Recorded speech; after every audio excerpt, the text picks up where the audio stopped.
इस वीडियो में मैंने आपको वांडाविजन के सीजन 1 का पूरा रिकैप हिंदी में समझाया है, इसीलिए इस वीडियो में डिटेल्स नहीं होंगी। लेकिन अगर आप हर एपिसोड का डिटेल एक्सप्लेनेशन चाहते हैं तो उसकी प्लेलिस्ट का लिंक मैंने आपको इस वीडियो के डिस्क्रिप्शन में दे दिया है। और अगर आप इस पूरे शो को देखना चाहते हैं तो डिस्क्रिप्शन में दिए हुए लिंक से आप इस पूरे शो को डिज्नी प्लस हॉटस्टार के प्रीमियम सब्सक्रिप्शन के साथ इंग्लिश में देख सकते हैं।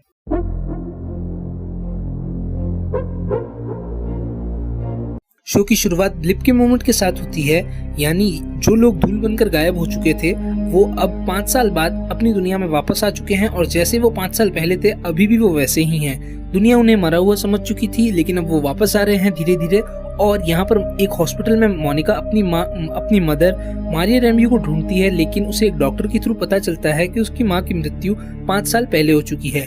वो हॉस्पिटल से सीधा अपने ऑफिस स्वॉर्ड के हेडक्वार्टर्स जाती है, जहाँ पर वहाँ का डायरेक्टर टाइलर उसे एक मिशन दे, जहाँ पर उसे वेस्टव्यू नाम के टाउन में गायब हुए कुछ लोगों को ढूंढने के लिए भेजा जाता है। जहाँ पर वो एजेंट जिमी से मिलती है और उनके साथ जैसे ही वो उस टाउन में जाने लगती है, एक अजीब सी शक्ति उसे अपने अंदर खींच लेती है। जिमी ये सब देखता रह जाता है। अब यहाँ पर स्वॉर्ड की पूरी टीम आ जाती है और वो लोग निरीक्षण करते हैं आखिर यहाँ पर क्या हो रहा है। यहाँ पर बहुत सारे साइंटिस्ट के साथ डॉक्टर डार्सी ल्यूइस भी होती है, जो कि एक अजीब सी टीवी की फ्रीक्वेंसी को वहाँ पर कैच करती है। यहाँ पर ये उस टीवी की फ्रीक्वेंसी को जब एक पुराने 50 के दशक के टीवी पर जब एयर करते हैं तो वांडाविजन नाम का एक अजीब सा सिटकॉम एयर होने लगता है। इन लोगों को कुछ समझ नहीं आता कि आखिर हो क्या रहा है। उस सिटकॉम में वांडा, विजन और वेस्टव्यू के सारे गायब हुए लोग देखने को मिलते हैं और ये लोग कंक्लूजन निकालते हैं कि इस शहर के चारों ओर एक अजीब सा घेरा, एक अजीब सा मायाजाल है, जिसे ये लोग हेक्स बुला रहे हैं क्योंकि उसका आकार हेक्सागोनल है। ये लोग उसमें अलग अलग तरीके के ड्रोन्स भेजते हैं, लेकिन कोई नतीजा नहीं निकलता।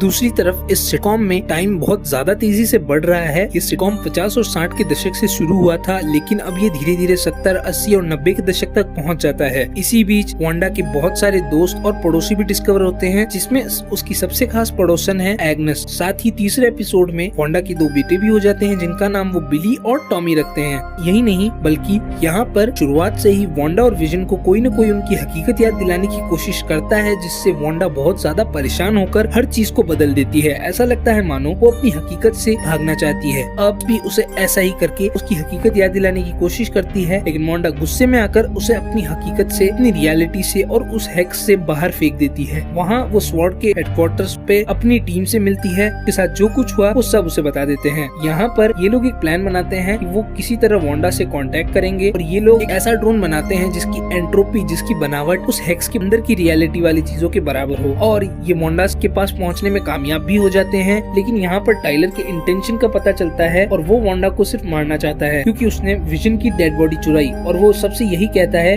कि उसने विजन की डेड बॉडी चुराई और अब वो सरकार की नजर में अपराधी है। लेकिन मोनिका, जिमी और डार्सी विरोध करते हैं तो वो उन्हें अपने दल से बाहर देता है और इसी बीच वांडा उस हेक्स से बाहर आकर उन सबको वार्निंग दे देती है, अगर वो उसके रास्ते में आए तो उनके लिए अंजाम बहुत बुरा होगा।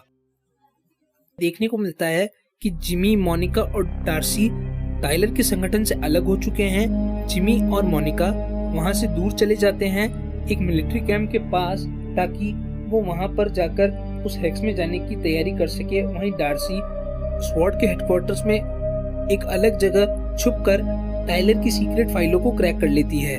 और अब हमें पता चलता है कि टाइलर ने विजन की डेड बॉडी को सबसे छुपा कर रखा था और वांडा ने कभी उसकी डेड बॉडी नहीं चुराई थी और टाइलर उसे सिर्फ अपने एक वेपन की तरह यूज करना चाहता है। दूसरी तरफ हमें हेक्स के अंदर का नजारा देखने को मिलता है, जहाँ पर हेलोवीन का टाइम आ चुका है। यहाँ पर एक अनजान आदमी वांडा को उसका नाम पिएत्रो बताता है और बताता है कि वही उसका असली भाई है। वांडा अपने भाई को ही नहीं पहचान पाती और उसे कहीं न कहीं शक होता है कि ये झूठ बोल रहा है। वो बहुत बार कंफर्म करने की कोशिश भी करती है, लेकिन वो नकली आदमी हर बार बच जाता है और विजन उनसे बचते बचाते इसी तरह वेस्टव्यू की बाउंड्री तक पहुँच जाता है, क्योंकि उसे अब पूरा शक हो चुका है कि वो जिस मायाजाल में है वो असली नहीं है। और वो बाहर निकलने की कोशिश भी करता है, लेकिन उसकी मृत्यु को करीब देखते हुए वांडा उस हेक्स के साइज को बढ़ा देती है और साथ ही उस नकली पिएत्रो को भी अपने बच्चों से दूर फेंक देती है, क्योंकि उसने उन सबसे झूठ कहा था। अब हेक्स का साइज बढ़ने लगता है और सारे स्वॉर्ड के अधिकारी भागने लगते हैं, लेकिन डार्सी ल्यूइस और बहुत सारे स्वॉर्ड के अधिकारी वहीं फंस जाते हैं, पर टाइलर, जिमी और मोनिका वहां से सेफली निकल जाते हैं। अब हेक्स का नजारा देखने को मिलता है, जहाँ पर एग्नेस हर बार की तरह अपनी दोस्त की मदद के लिए आई है और दूसरी तरफ विजन अभी भी अपनी हकीकत को ढूंढ रहा है और जब वो उठता है वहाँ पर अपने आसपास स्वॉर्ड के अधिकारी जो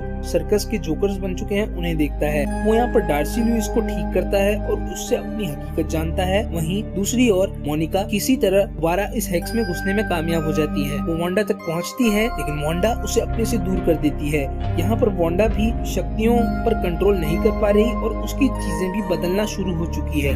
यहाँ पर विजन किसी तरह उस वेस्ट्यू से बाहर निकलने का रास्ता ढूंढ रहा है और वांडा एग्नेस के साथ है। एग्नेस उसे अपने साथ अपने घर ले जाती है और एग्नेस के घर पर जादुई खंडहर है जहाँ पर वांडा अजीब सी जादुई चीजें देखती है। एग्नेस को पता है कि वांडा उसकी हकीकत जान लेगी, इसलिए वो उसे कैद कर लेती है। और अब हमें एग्नेस के थ्रू पता चलता है कि वेस्ट्यू में जो कुछ भी अजीब हरकतें उसके साथ हुई उसके पीछे एग्नेस का हाथ है। लेकिन वो जानना चाहती है कि वांडा ने इतनी बड़ी रियलिटी को कैसे जन्म दिया, इसीलिए वो उसकी पुरानी यादों में जाती है जहाँ हमें देखने को मिलता है कि ब्लिप के बाद वांडा अकेली थी। वो स्वॉर्ड के हेडक्वार्टर्स जाती है, वहाँ पर वो विजन की डेड बॉडी देखती है और उसे बहुत रोना आता है। और अब वो वेस्ट्यू नाम के टाउन में चली जाती है जहाँ पर उसने और विजन ने अपने लिए एक घर खरीदने का सोचा था। वहाँ पर उसका दर्द बाहर आता है और उसके अंदर से एक ऐसी रियलिटी पनपती है जिसके सपने उसने अपने बचपन में देखे थे। और यहाँ पर वो अपने अंदर से विजन को भी जन्म देती है। और यहाँ पर ये जो सिटकॉम्स थे जिनके एपिसोड हर बार दर्शक के साथ बदल रहे थे, इनकी इंस्पिरेशन उन्हें उस सिटकॉम से मिली जो उसके माता पिता बेचा करते थे। उसने अपने जीवन में अपने माता पिता, अपना भाई और अपने प्यार को खो दिया था, इसीलिए उसने इस भ्रमजाल की रचना की। अब एग्नेस सारी सच्चाई जान चुकी है और इन दोनों विचेस के बीच में लड़ाई होती है। यहाँ पर हमें एग्नेस का असली नाम पता चलता है कि उसका असली नाम अगाथा हार्कनेस है और उसी ने वांडा के लिए इतनी सारी प्रॉब्लम्स खड़ी की थी। और वो वांडा को उसका असली नाम भी बताती है। वांडा का असली नाम होता है स्कारलेट विच और वो किसी भी तरह स्कारलेट विच को मारना चाहती है, पर स्कारलेट विच बहुत पावरफुल होती है। यहाँ पर एग्नेस उन लोगों को आजाद कर देती है जिनके कारण जिन लोगों को वांडा ने अपनी कैद में रखा था। और वांडा थक हार कर उस हेक्स को खोल देती है जिससे स्वॉर्ड के अधिकारी भी वहाँ पर आ जाते हैं और यानी उसके रियलिटी वाले विजन और उसके बेटों की मृत्यु होने लग जाती है। लेकिन उनमें मरता हुआ देखकर वो दोबारा उस हेक्स को बना लेती है और उस हेक्स को वैसा का वैसा कर देती है। लेकिन तब तक स्वॉर्ड के अधिकारी वहाँ पर घुस जाते हैं और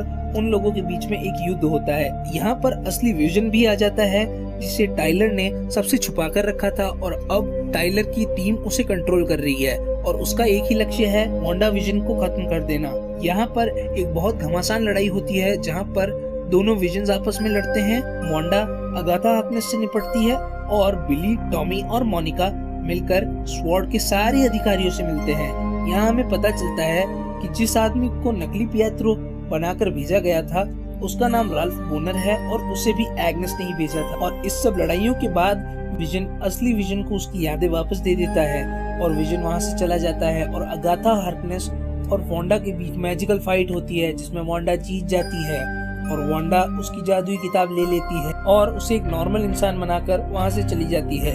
इस पूरी सीरीज के एंड में हमें पता चलता है कि मोनिका को एक स्क्रल बुलाने आया है जो कैप्टन मार्वल में देखने को मिला था और वांडा पहाड़ों और वादियों में रहने शुरू कर चुकी है और वहाँ वो अपने शरीर से अलग होकर अथा की डार्कहुड बुक से जादू के सारे सीक्रेट जान चुकी है। सभी से यही कंक्लूजन निकलता है कि वांडा अभी भी अपने उन नकली बच्चों की हकीकत को असली मान रही है और आने वाले समय में वो इस दुनिया के लिए एक खतरा साबित हो सकती है। और इसी के साथ वांडा विजन सीजन 1 का रिकैप यहीं खत्म होता है। ये पूरी सीरीज 2021 में जनवरी से मार्च के बीच डिज्नी प्लस पर एयर हुई थी और IMDb पर इसकी रेटिंग है 8.2। उम्मीद करता हूँ ये स्टोरी आपको अच्छी लगी होगी।